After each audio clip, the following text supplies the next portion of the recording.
I wasn't sure if I was gonna do this or not, but I guess we're here, so let's do it. Let's make the most of this walk, make the most of this day. Midweek check-in. I think I'm about. It might be a funny way of saying it, but I'm about three podcasts down on shows that need to be uploaded that just haven't made it online yet. A lot of my friends who keep up with the pod probably think I've gone into hibernation. I haven't. I've been literally putting finishing touches to a lot of things, and most importantly, dodging procrastinitis, which, by the way, if anyone ever says or tells you that it's not real, they lied. Procrastinitis, senioritis, all exist. And let me layer this out for a little bit. It is the obvious of it's in your head. That's expected. But this this is a different level, a different behemoth, a different monster of that process. And I only say it that way because it's just very eye opening. Yeah, I'm just making sure this audio come in good because either way, I gotta clean it up, of course, because that's what the podcast editing DNA I have is wired to do. Um,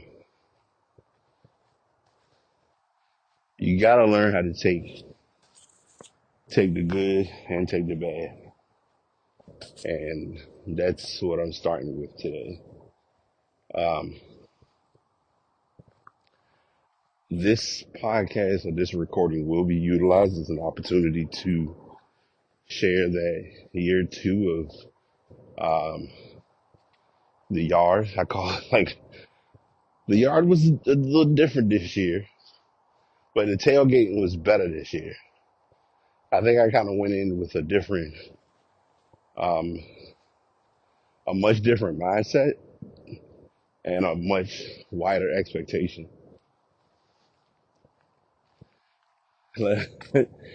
it's it's always good when you are making an effort to say, "Hey, I want to make sure everyone's involved, everyone gets the experience."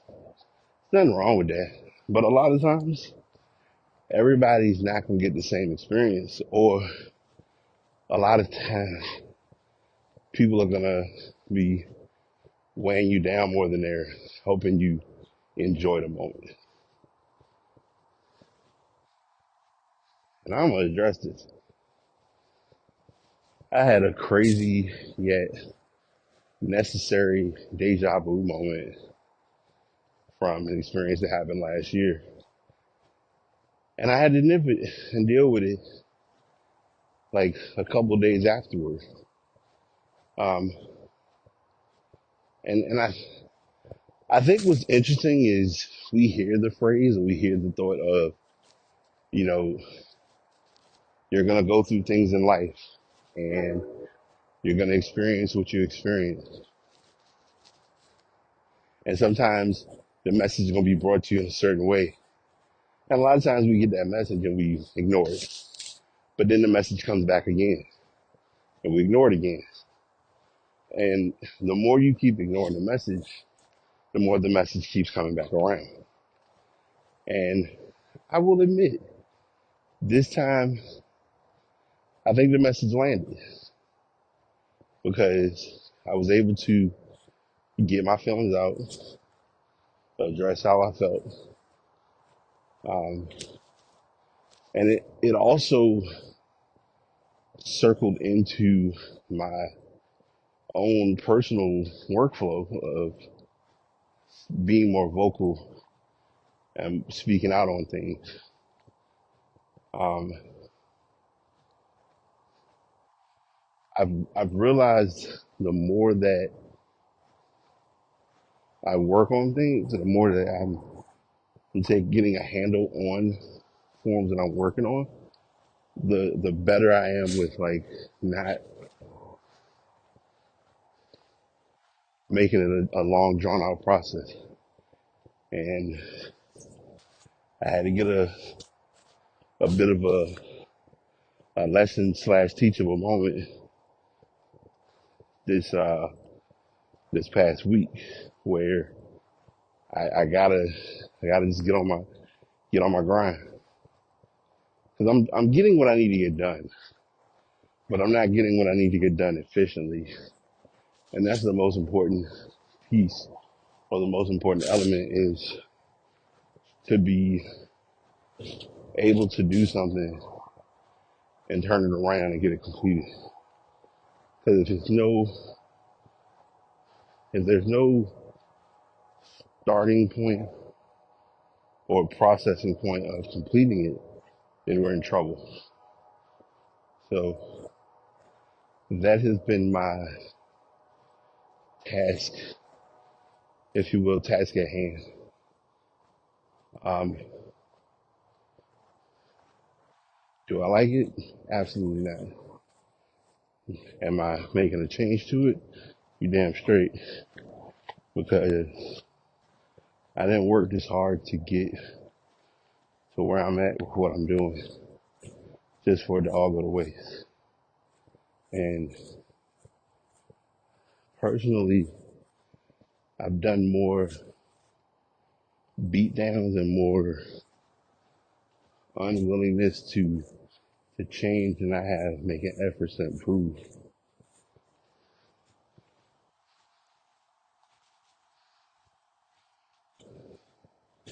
It can be a lot on the body when you're going through a lot of personal stuff. Everything affects everything else in some way, shape, or form.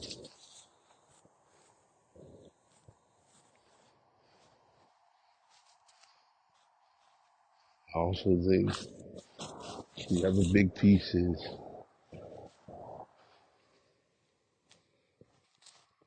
in some weird, strange way, I need a vacation.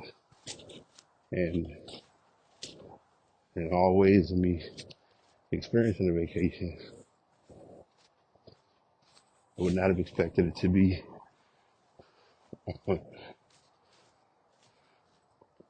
under under the right circumstances. I'll say that because I don't want to say the wrong thing. But and I've had people say this, and I'm gonna address this while I'm thinking about it. Yes, it is my podcast.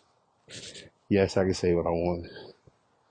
Regardless of what I say or don't say, I'm gonna offend somebody. That's expected and that's granted. But there's one thing with me that I've always stood strong on, and I don't ever look to back down about, and that is integrity and obviously morals.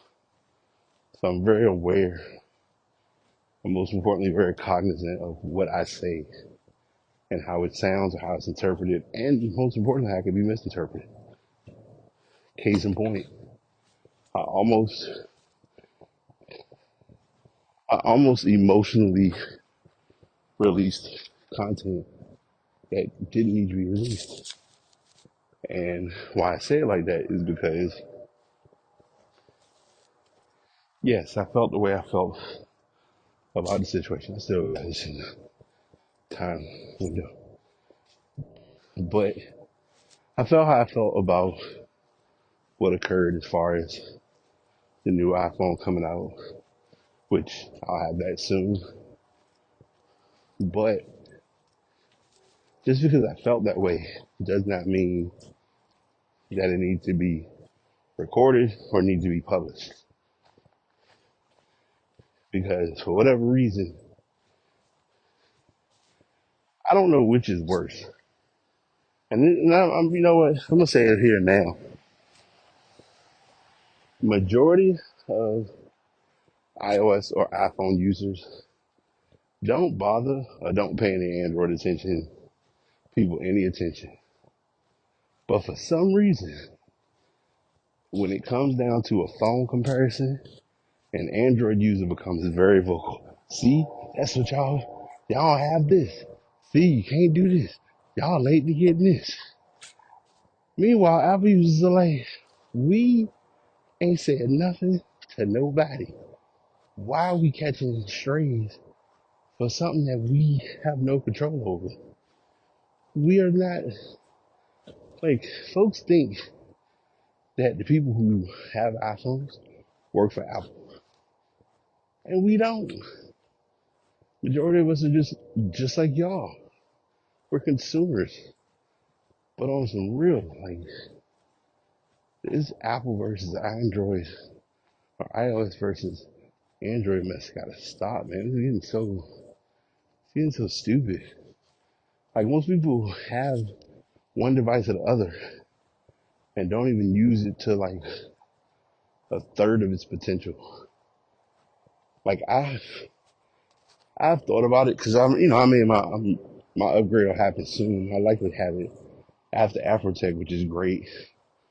But I'm not, even when I have the device, I barely use majority of the features that are available because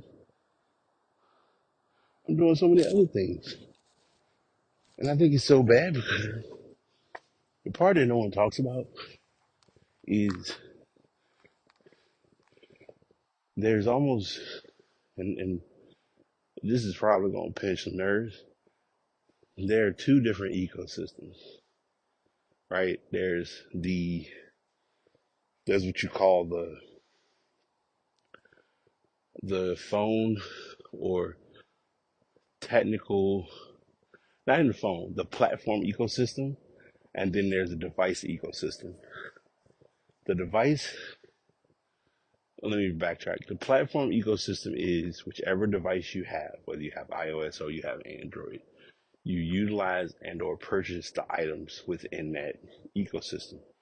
Case in point, most people, not all, value the synchronicity between the MacBook, the iPhone, iPad, if they have one, an iPod. 'Cause I think my iPod is outdated, but if I did have a newer iPod, I would get. I think the newest iPod that's out that came out like a couple years ago because it's discontinued. You can't buy it at any store. You almost got to go to like eBay. But that particular iPod, I think, is still getting iOS updates. I might be wrong, but I know it got quite a few more updates after I think iOS 8. I could be wrong. Again, I know I'm constantly saying that, but it'll make sense in a second. Um, but you have your earbuds like the Beats, you obviously the AirPods, the Pro Max, um, all of those devices all connect in synchronicity in some way, shape, or form. Now there's splits to it because some devices, if they're not newer, may not play as nice in the playpen as others. That's expected. That's where upgrades come into play. That's where money comes into play. Like, even people have been for the longest time looking at it like, why doesn't Apple give the option if you buy an Apple Pencil to use it with the iPhone? That comes back to the developer. Another tangent for another day. Samsung's ecosystem is, if you have one, now I won't even say a Chromebook, but if you have a Samsung computer, if you have the Galaxy earbuds, you have the Galaxy phone, the wearable. I didn't even talk about the Apple Watch. That's, that counts as part of it as well. Because if you have and Gear has this feature. If you are not near your device, not near your phone, you can always find you can always use your watch as an acting phone, and all it comes down to from that is just having earbuds. Because I'm not gonna lie, like, I've owned an Apple Watch for almost 8 years. The one I have now, I've had for quite a while. The other one I've had for a very good amount of time. And I got a new one. I'm getting the newest one, which I'm excited about that. But I say all of that. I don't use the watch as a phone. Or if I am going to use it as a phone, I'm wearing some type of wearable device, earbud or something, because I don't need everybody to hear my call. Like, I'm just not that person. I have a very, I have and have had a very low tolerance for speakerphone for quite a few years, and I don't know when or how I'm gonna let that complex go, but it's been a complex with me for a long time. So that's that on that. But those are your ecosystems.